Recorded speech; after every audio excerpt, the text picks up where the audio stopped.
Thank you for joining us on our podcast about wealth and money, Finance with Marc and Jacob. where we give you ideas on how to spend your money from our wealth of experience. That's right. We have no wealth, but we have a wealth of advice. It's true. It's true. Well, Today Kinda true. on New Polities Podcast, we're talking about the virtue of magnificence. Now, this is super important. Just to give us some background, we've been making the argument that what our society lacks when it comes to money is its memory that the Christian tradition has given them virtues with which to deal with money, that there are specific powers of the soul that, if perfected, would mean that people use their money in such a way as to create a just and verdant society. But that we don't. Instead, we look to systems to deal with our money for us. So we assume that money is a matter of that money's distribution is something that happens through tax. It happens through the market, but it certainly doesn't happen through people becoming holy. So we're here to kind of blast that out of the water and say, look, if you don't become holy with your money, you're going to create a crooked society with crooked people in it. Ain't it always the way? It's usually the way, about 87% of the time the way.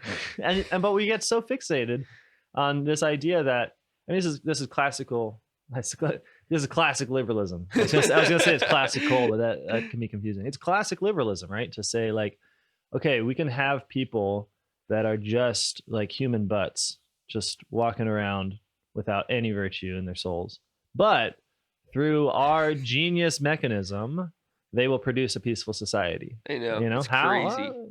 Yeah. Gotta kill somebody, but well, it really does come down to this idea that we don't want to be mastered by anybody. It's like don't give us a king, we'll have a constitution.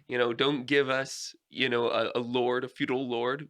Give us a blind market. And that's just wrong. I mean, God gave us the land, gave us responsibility to be real stewards. And when we hear that Christian finance lingo all the time of being a good steward with what you have, we often think that means, conformity to the systems at hand. Right. Yeah. Or even just save for retirement. Totally. Or usually it means, I've been given some money, so therefore, to honor God, I must preserve it. Yeah. Instead of spending it really, really well, which is what he wants us to do. Yeah. Spend that money. Get that bread and then spend that bread. Well, I guess eat that bread, as the metaphor would go. Share that bread. I should have shaved that bread. I should have shaved today.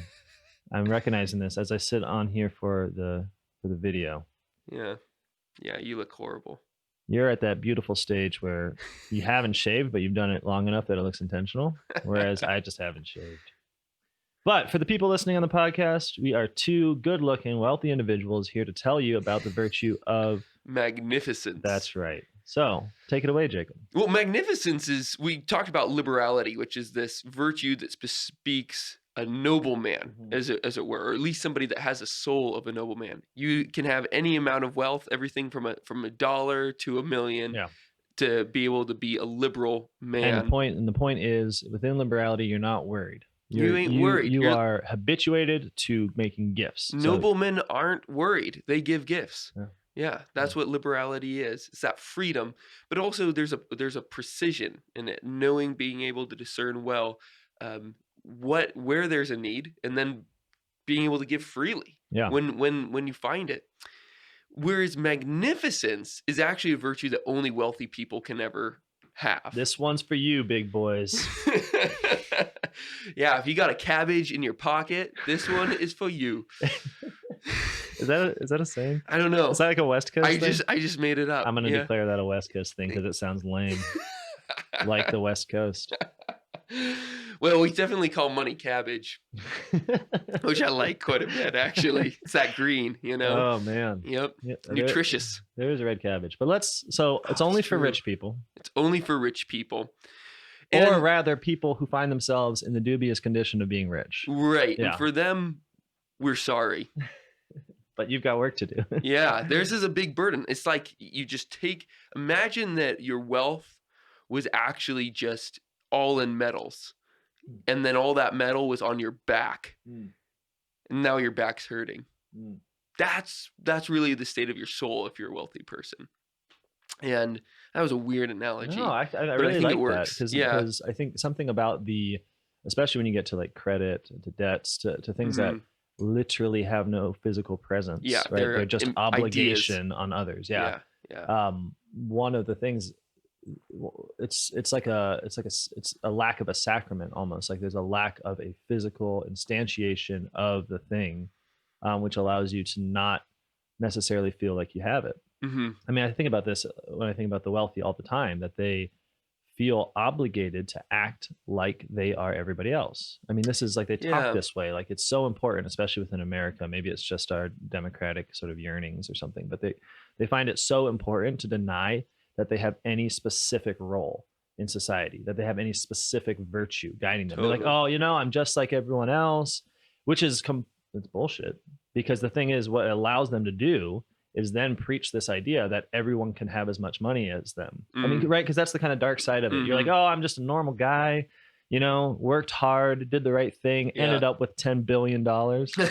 And it's like what they're trying to do is obviously get rid of any obligation, of any Right. sense of like, oh, I have a huge duty imposed on me, that money on my back, right? Right. Right. But then the flip side of that is, so all of you poor people who are also just normal guys that work hard, it's your fault that you don't have $10 billion, No, I which think is that's like, exactly right. oh my gosh, it makes me want to jump out of a I window. know it really does seem to be this idea that there is a level playing field, Right. that everybody is given, and that there's no difference of skill, ingenuity, or in a sense, like drive for wealth Yeah. Yeah. that comes from it, because you don't get wealthy if you don't want to be wealthy, Sure. and if you really, really want to get wealthy.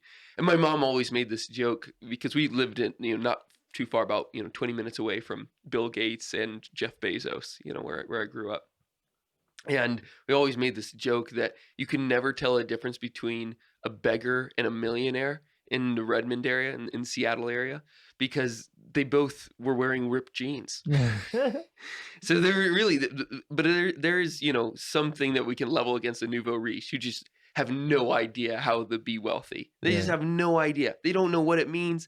They're totally uncreative. I mean, it's absolutely hilarious. Right. Right. We talked a Um, little bit about this before, right? They literally raise the bar on all of their commodity consumption. yeah. So they You have a like house, now get a bigger house. You have a car, get a better car. I and the mean, worst part about it is you don't even get the sense of like, if you were from a small town and you became rich through something, and you could actually be the rich person in that town, like mhm, build a big mansion, help the poor, have largesse, throw big parties, like yeah. you could do that. That could be part of your life. Instead, they all move to these gated communities where everyone else is as rich as them. And then it's all envy, because it's like, oh, well, I moved to big house, big car world. And now my big house and big car are just like the little house, little car I had when I lived in little house, little car world. It's like, bro, like if you want to be, if like you actually want to be rich, why don't you want to enjoy it? Yeah. And I I think we don't even have the conception that it could be a role rather than a like the way we talk about it is like, oh, if you were the rich person amongst other people, then you would be guilty and they would be angry at you, and it would just be like Yeah, this is a great conflictual. point. You know what I mean? Yeah, yeah, yeah. But if you're just one of the many who are all kind of around your same wealth class, Right. then where's the obligation, or where's the even the opportunities to think creatively about how to blow your money? Oh, absolutely. I mean, the ideas these people come up with is like, I will donate my money to feeding America. Okay. Well, that was pretty much Jeff Bezos's idea. I mean, he likes it. He sent out this tweet. It's like, I don't know how to give away my money. People help me. I don't understand. Well, We'll do a podcast on yeah. that Well, too. what he needs is magnificence. He does need Okay, magnificence. so let's get back to the virtue. So what is magnificence? Magnificence is a Yeah. virtue specifically designed for a wealthy person to be able to spend an extraordinary amount of money Large amounts. Yeah.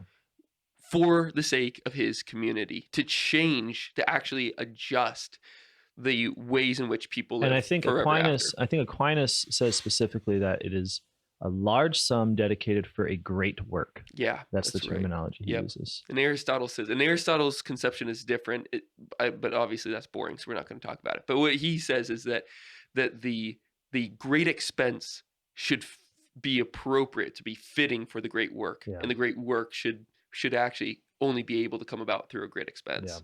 Yeah. So there's kind of this give and takes, and so therefore, like, if you only got $200 in your savings account, you just don't have you might have the potential in your soul to be a magnificent man, Right.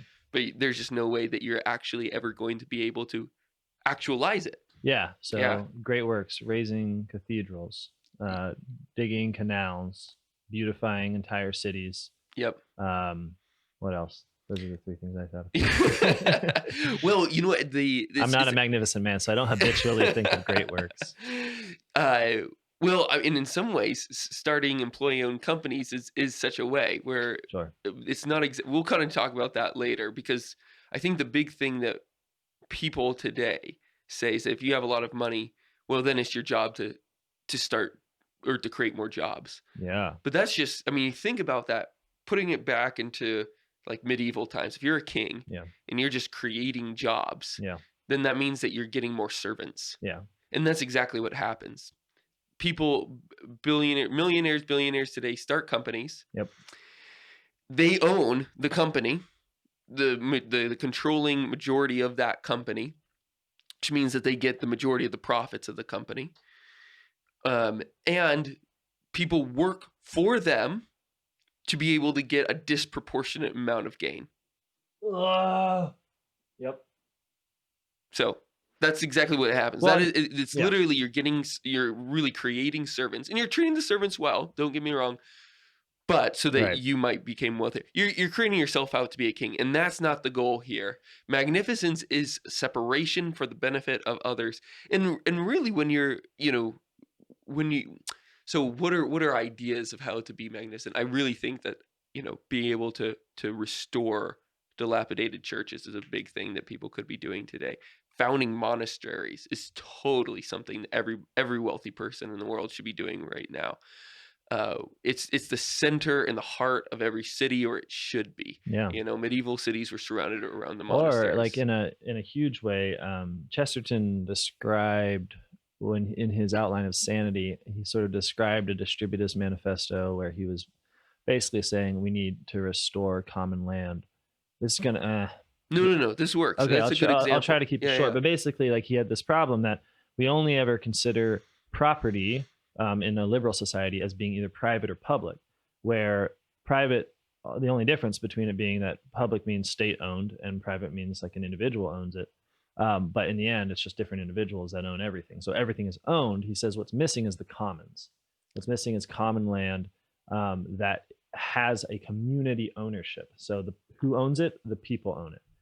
Which is a different form of property that we don't really have in America, except for in weird cases.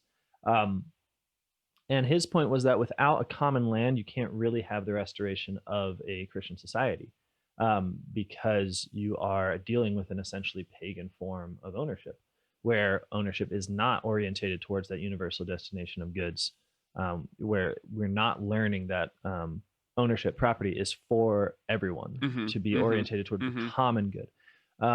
So his advice to the very wealthy was to give away land to peasants. Yeah. So he talks about this in a romantic way, and we have this. It's horrible, really. We associate peasantry with like people that are full of like mud and like carrots. They only wear brown all the time. Right.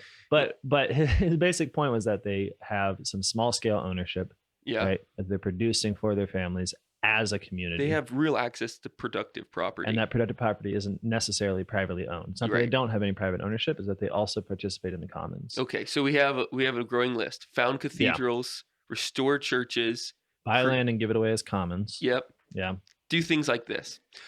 Set off fireworks. Okay, I want to talk about that.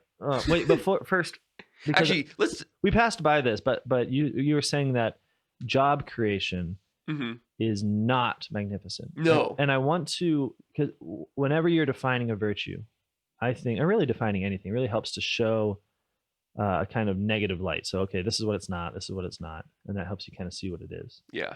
Now, the reason that job creation is not magnificent, right? I'm not even saying it's bad in any given case. It's just that, imagine, if you will, it makes it dependent, right? So you create jobs insofar as those jobs continue to make you money. If the jobs cease to make you money, then the jobs go away. I mean, this is what it means for it to be a job as opposed to a definite work that you're separated from. So, for instance, like here in the Ohio Valley, it's like, yeah, whenever a mill opens up, everyone says we're bringing jobs, and that's what motivates the people. All the newspapers, new jobs coming to the Ohio Valley, everyone's pumped. And people who have a lot of money and the capacity to be magnificent, right? They enter into the spirit of magnificence. Here I am, the job creator, right? Right. We are the job creating company. And then 20 years, once the mill is defunct, then they leave. And then everyone, the newspapers, everything else, have the opposite relationship to the same people, namely that he who provided the jobs is now taking the jobs away. But the point is that really it's a false image of God, namely someone who gives and then takes rather than someone who really gives. Yep. I mean, just compare that to the parable of the talents, for instance, where the king, gives his, or rather the nobleman gives his talents to all of his servants, leaves, gets coronated as king. Yep. You can't make that into a verb. Anyways, he becomes a king. He goes back, and instead of saying, give me back what I gave you with the increase that you have from it, he says, keep that, and here's some more. Yeah. That's a magnificent man. Totally. And with jobs, what you get is someone pretending to be magnificent by always being needy. I mean, this is the important part. Mm-hmm. They never actually appear rich because they're always dependent on the things that they're giving, the jobs in this case that they're creating. So trying to imagine this, like when I used to think of wealth and wealthiness, it was all this is perfect point. You never actually give anything away. Right. You create something for yourself that you're then dependent on, namely a company. Like Right. you create the company, that's part of your overall portfolio. Exactly. It's part of your wealth. That's that's the way that you get wealth. Mm-hmm. It's like the way that you yourself are buoyed up financially. Exactly. So you become like the middle class, just with larger numbers, in the sense of you never step into the role, into the vocation, into the duties of being wealthy, right? You just have the same kind of, I have this thing that's productive that accrues me money by which I survive. That's the same structure that you're in. It's just you're making way too much for it. And so people can justly point out, like, what the hell are you doing with all that money? Yep. Right? Yep. And you don't have a good answer because all you can say is I'm making jobs, even though you know that profit isn't all going back into jobs. Right. But this is my point, is that when I was a kid, I used to think of money or wealth in terms of kings and like lords, because I was just reading those books. And maybe one way to think about this to get this idea across is to imagine a king who says, I have this wealth, and in my magnificence, I'm going to build a castle, a massive castle. We would all be like, yes, well done, king. Now, insofar as the castle continues to accrue wealth, then the castle will remain. But when it doesn't, then the castle will crumble. And then we'd be like, all right. But that's exactly what does our that wealthy even mean? Yeah. I know it doesn't make sense when you think about castles, but it's exactly what the wealthy are saying. They want applause for creating jobs, but what they mean is, I want more money. Yeah. And if it doesn't work out, then sorry for all of you. Yeah, sucks for you. To the point that like large swaths of America have been built on the promise of jobs, like literal towns built around factories that have created communities and grocery stores. And then once those ventures left because it wasn't in the interest of the wealthy anymore, those towns remain, those people remain, and they suffered. I knew a very impressive investor just kind of tweeted it out. He says, everybody's leaving California. All these big companies are. I mean, you just name them. Oreo, or what's it? Tesla's left. Oreo's left. I mean, you have just this kind of exodus from California, but everybody's leaving for Seattle, for Denver, for Austin, to already wealthy cities. So this guy was praising this one company for leaving California and going to Toledo. Nice. Because we're really hurting over here in Ohio. And he says, look at how good this, I mean, that's really impressive. We're going to turn America around. We got to go to these places. But our taxes are unbelievably high here in Ohio. They might fail. The guy might want to go somewhere else eventually. The company might just fold, and then we're left with nothing in a certain sense. So it doesn't actually, magnificence is not achieved because he's not separating from his money, but it's also not achieved because he's not buoying up anybody with any sense of permanence, or really without real gift. I mean, that's the real point, is that if you're not separating, then there's no gift being given. Totally. So this is, and so the two vices that St. Thomas says are in contradistinction to the virtue of magnificence are meanness, which I just love that, like, being mean is actually like a real vice that has a dynamic meaning and everything like that. Meanness, and bonasia, which means wastefulness, but bonasia is more fun to say. So we're going to say bonasia. Yeah. I'm on it. Yeah. I won't let you down. I say it every time. And so there has to be, for the wealthy person, you can't be mean. You can't hold back your wealth from people.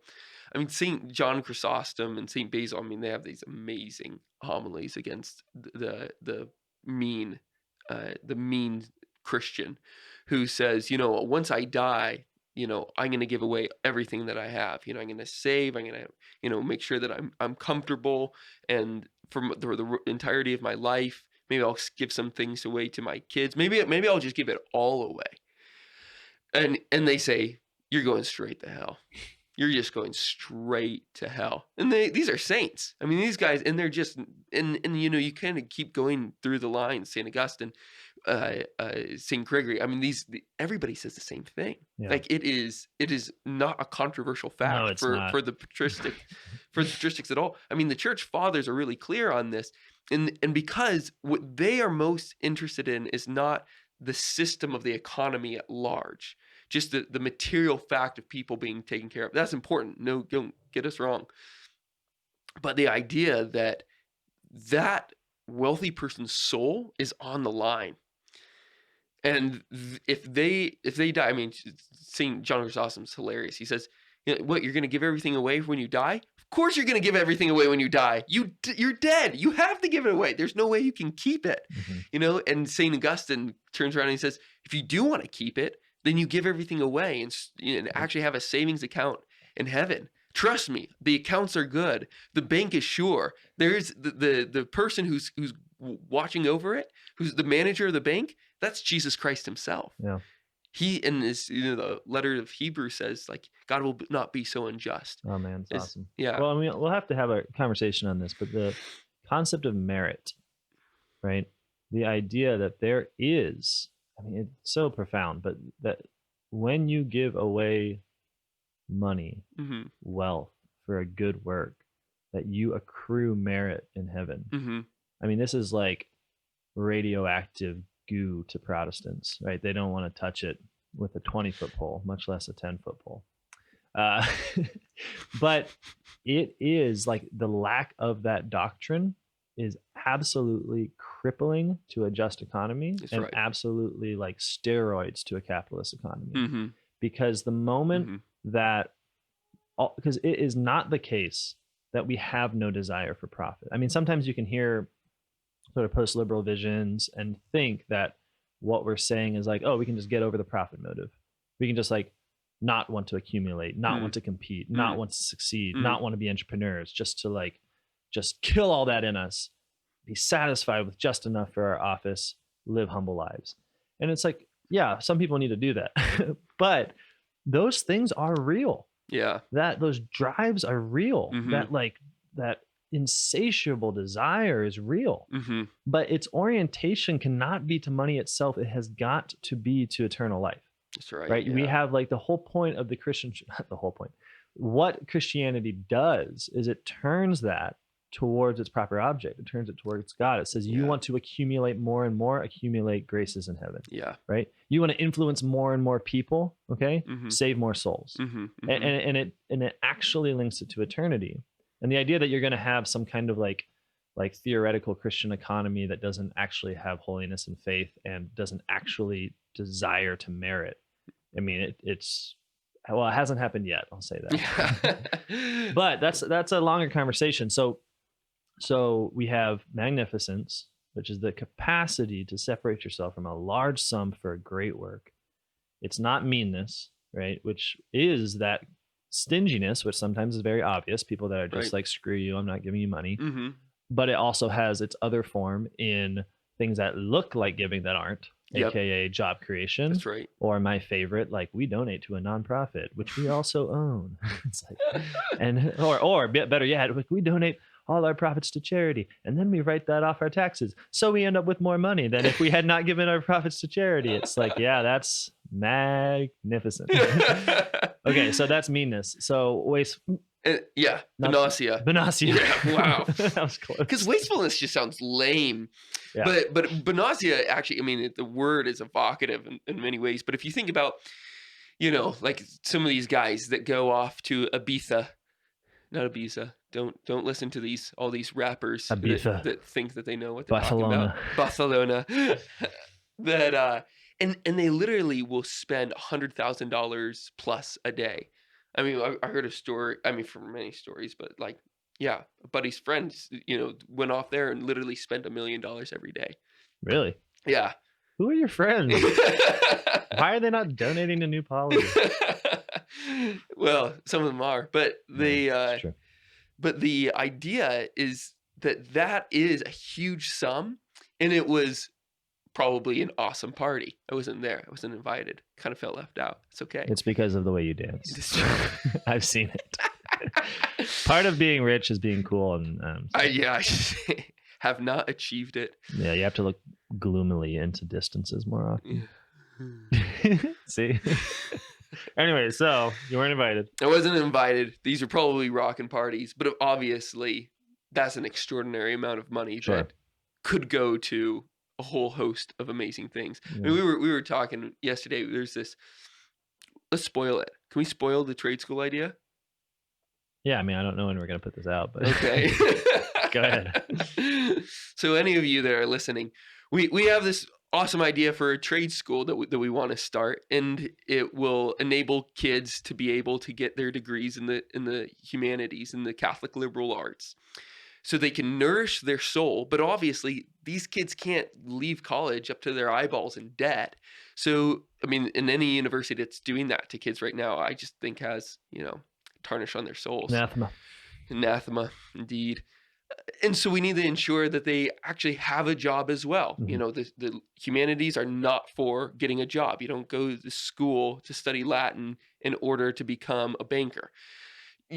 But you study these things so that you might understand what life truly is and how you can make it more human. But you don't want to do that for $30,000+ in debt. Absolutely. Yeah. Or $30,000 a year. I mean, goodness gracious. Yeah. But so you need a job. Speed up the pitch. We got to go. Anyways. Point is big trade school. You get a trade Graduate school. Without debt. Financially net positive even. Wow. It takes $8 million to do that. So this guy's 1 week vacation in Ibiza could have paid for this whole trade school thing. Oh. And how many more ideas are out there? At least 3. At least 3. That's right. Now, okay, so I think we've narrowed in on it. Now, one thing that I like to point out from this is that Magnificence has a healing kind of property to it for a society. Mm-hmm. So to avoid meanness and wastefulness. And it does seem to me that in the tradition, if you're going to err, it seems better to err on the side of wastefulness. And this is something we talked about with liberality. Yeah, absolutely. Thomas Burr says this, explicitly. Right. If you're going to be it's better to be the prodigal son in a way than to be Ebenezer Scrooge. Totally. Both have their redemption coming for them like a murder train. Mm. And they're just tied to the tracks waiting on the Lord. But it's a lot harder to come back from the meanness, from accumulation. And I think there's something spiritual about that in the sense that it's like very deliberately putting one's trust in money to save. Yeah. Whereas wastefulness, even though it is obscene and it is a sin of omission because there's so much more that can be done with it, at least uses money for what it's for, spending, right? Trading it for something. Exactly. And it puts the prodigal, or it puts the wasteful one into a relationship where he can conceivably recognize that God is that good for which he there's no sum that can buy. Yeah. Right. Yeah. Like, because in the end, money isn't really saving him. It's more the distractions of worldly pleasures and such, which is, the great gloomy aristocratic sort of novels of British literature seem to be a lot of rich people finding God. A lot of that going on. Yeah. Well, but compare this to the pagan world where people wanted and were actually legally prohibited from spending large sums on their communities. This is like literally like a max. Like you could only spend this much every year Really? on your circuses or on your parties or on your, in Greece, actually they did it by lottery. This was called the liturgia. So this was a tax that people were privileged to pay. So, and it would either go for putting on plays for their great festival of their god, or for building triremes, which were warships. So in either case, it was this great work. And the reason why people wanted to do it is because they knew once you give a gift to somebody, then they love you. And so the money's not loving them. They want people to love them. So they wanted to give gifts every year. The government said, no, only you and you can give big gifts this year. Or in Rome, in the Roman system, it was like, you can give a big gift, but only this certain amount. So people would come to the Senate and say, no, let me give more, because that would win people over. And the reason why the government didn't want people to do that is because, well, those wealthy individuals could win over the affection of the entire community and then be a rival authority. So that was the point. But how different, like they actually understood, like a better aspect of what money's for is actually to bless people.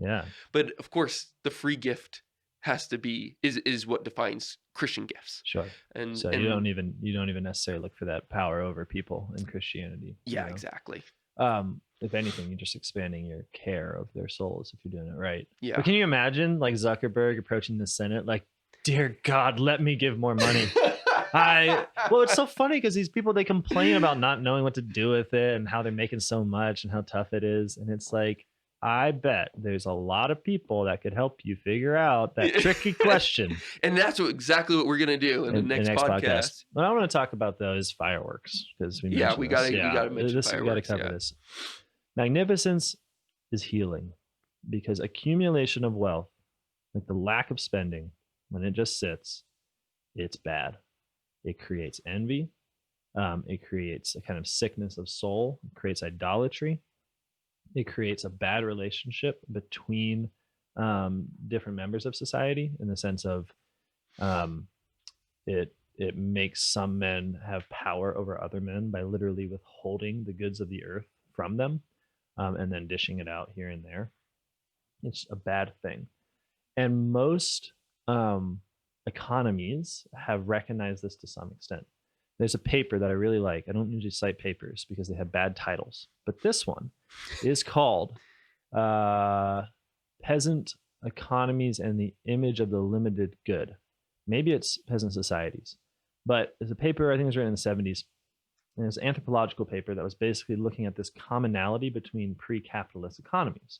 And what it was showing was that they all seemed to deal with accumulation in the same way. And one of the examples he used was in Mexican peasant economies prior to capitalist development, where there's scarecrows around that for all those who are just listening. Oh yeah, that's right. Where if say you won the lottery, okay, or say you just came upon some kind of windfall, right? And you were psyched. You have a bunch of money. You go home. What is going to happen by custom, right, is you're going to get a knock on your door. You're going to open the door, and your people, right, the guys of your community. Oh, wow. Boy. Oh, my gosh. I was getting on a roll, too. I know. That's better be your mom. It was my mom. Oh, awesome.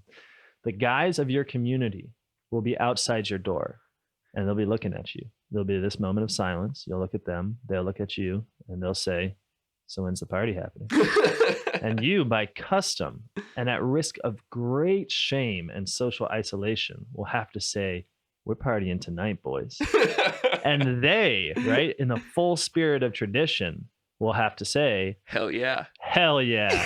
How many fireworks? And then they're going to all look at you, and you're going, and this is like the kind of your honor on the line are going to say a lot of fireworks. All right. And then everyone's going to nod. And they're going to nod in this way that says, like, the gods are appeased, the community is at peace, all is well with the world.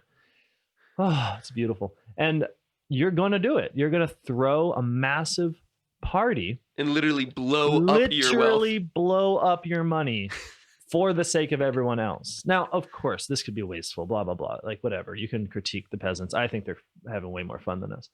But the point is that there is a recognition deep in the heart of a society that accumulation has got to go, and it has to be used up in a way that's for everyone.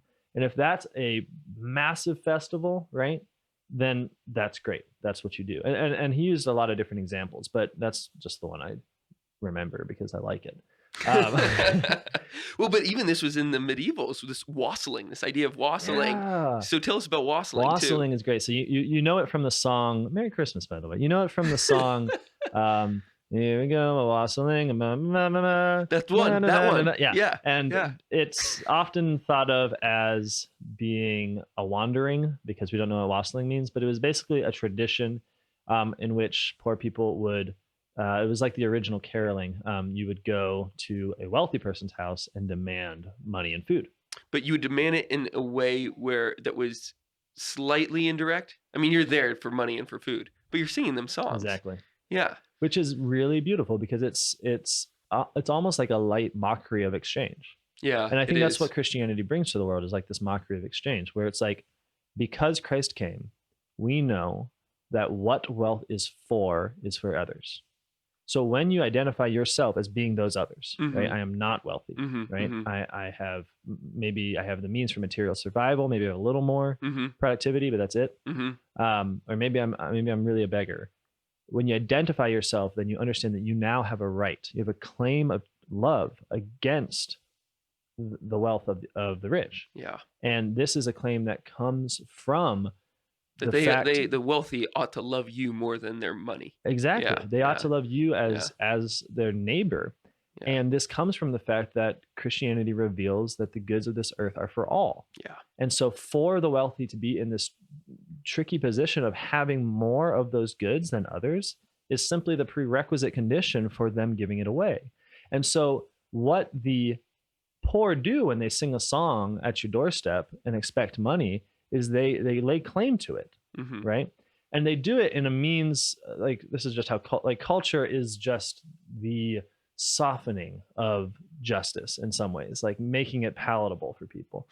And when the poor are singing you a song, it's like, okay, I will give, right? But really, it's a demand of justice. You can't not give. But it's money. Jolly. There's like a frivolity to it in a certain sense. There is, but I think once there's a recognition of justice and duty, then you can really have joy in giving. Yeah, exactly. Because it's like, thank you for coming so I can be the person God called me to be. And similarly, the poor can say, lubricant. Thank you.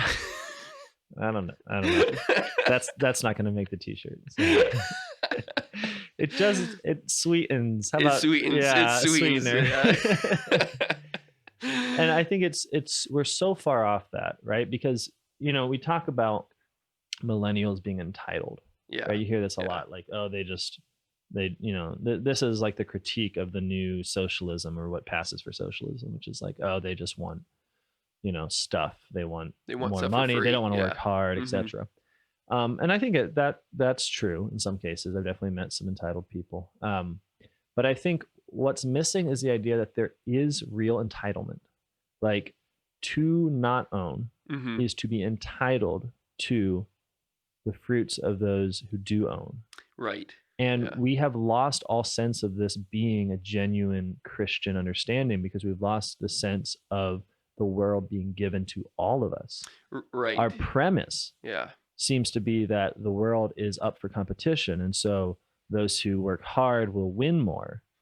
But that's just to say we're not a family. That's to say we're all enemies. Yeah, yeah. Oh, man, it's tough. It's tough to imagine a world in which genuine caroling, right, and genuine firework parties are possible. But when you describe it, it does seem like more fun. Gee whiz. Can you imagine how boring it would be? A blast. Like, what a boring world. They're like, okay, we have all this money and we've created jobs and we have invested the rest in debts. It really just sounds like a machine. Yeah, exactly. It's so boring. It's super boring. A world without magnificence is boring. Well, it's just Netflix becomes the only great form of entertainment. I mean, that is boring. That's a good point. No, I mean, that's something we haven't even discussed. Like, public arts. Down the drain. completely rely on people being magnificent. Well, it's so interesting too, is because whenever you look, I mean, we've kind of looked around at this because we live in a dilapidated town, but revitalization usually happens through the arts. It's true. Why? How is that? Because somebody decides to be magnificent, right, yeah. to put these shows on, and then as soon as the community is stable, because people have come in for the art, so they've created businesses around it, and thus there's some sort of economic stability that results from it. Yeah.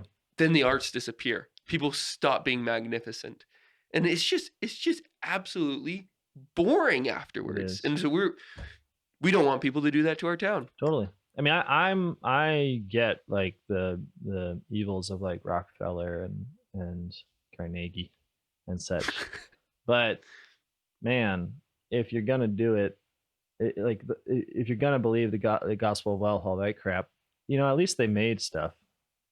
No, I'm serious. Like, at least they made libraries and opera houses and museums. Yeah. And like, okay, yeah, I get it that it's a little bit cynical and that there was a certain like guilt and blah blah blah. I would rather that than what we have now, because what do we have now? Let's talk about our rich. We've got the top 400.